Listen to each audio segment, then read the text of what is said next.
Meredith Whittaker, welcome to 7:30. Wonderful to be here, thank you.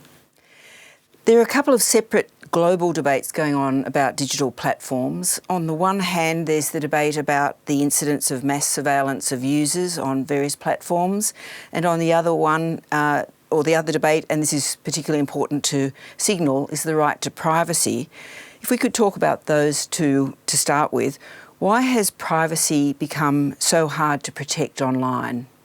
Well, there's a long answer to that question, but I'll put it quickly by saying that we are in the age of the mass surveillance tech company monopoly, where platforms like Facebook or YouTube or other large tech business models have built incredibly powerful empires by collecting huge amounts of data on people, creating classifications of people, and then selling access to advertisers or training AI models or doing other highly profitable activities with that data. So suffice it to say, mass surveillance is the engine of the tech company business model, and that's created a society where privacy is both important and in very, very short supply. Australia's e-safety commissioner recently took on Elon Musk, for example, requesting the removal of vision of a stabbing in a church here in Sydney. It was unsuccessful. Should tech platforms be held responsible for spreading that sort of content? Well, I think we need to break that question down and actually question the form that tech platforms have taken. Because we live in a world right now where there are about 5 major social media platforms that are very literally shaping the global information environment for everyone. So we have a context where these for-profit surveillance tech actors have outsized control over our information environment and present a very, very attractive political target to those who might want to shape or misshape that information environment. So I think we need to go to the root of the problem. The issue is not that every regulator doesn't get a chance to determine appropriate or inappropriate content.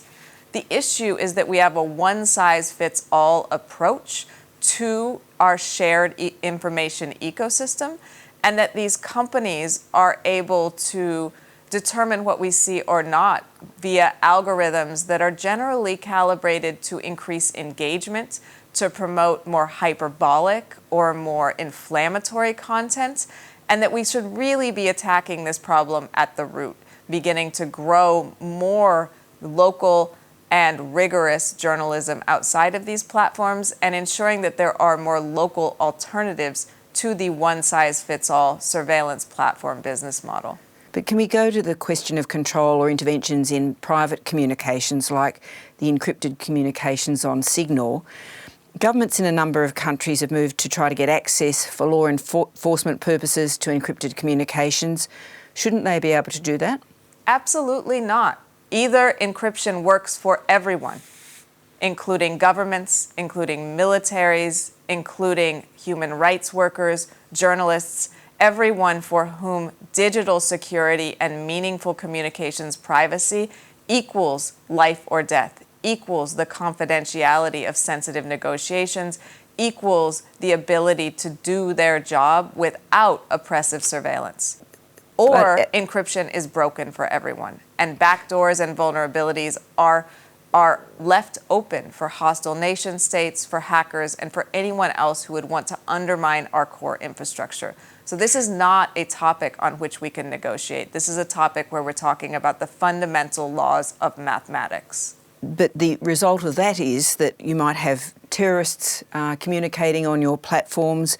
Researchers at the University of New South Wales say that pedophiles in Australia who are actively offending are 5 times more likely to use Signal than other men.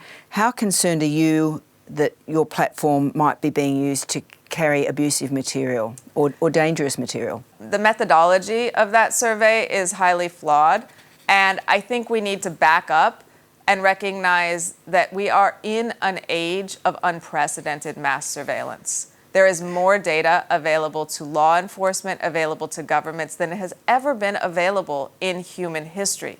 And there is no evidence that the ability to communicate privately is a causal factor in the serious crime of child sexual abuse or terrorism. That there are many, many, many avenues open to law enforcement. And I think what we are seeing, sadly, is the continued rehashing of a desire that has existed for many, many decades for law enforcement to have access to every piece of information, all communications that happen on digital platforms.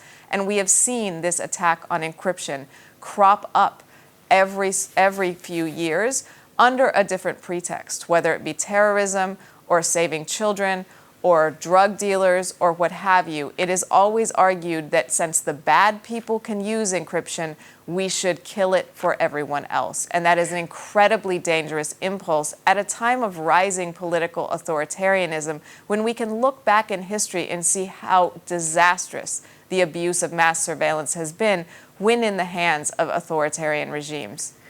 So what's your message then to our regulators and our politicians who would like to be able to get some controls, not just on Signal, but on all sorts of platforms in that encrypted space? I encourage politicians to have actual political bravery, to realize that there are deep pathologies with the toxic business models that rely on monopoly surveillance, and that to attack those business models, you need to reduce the invasion of privacy that is at the heart of that industry, instead of extending surveillance and trying to get a piece of what Silicon Valley has for government.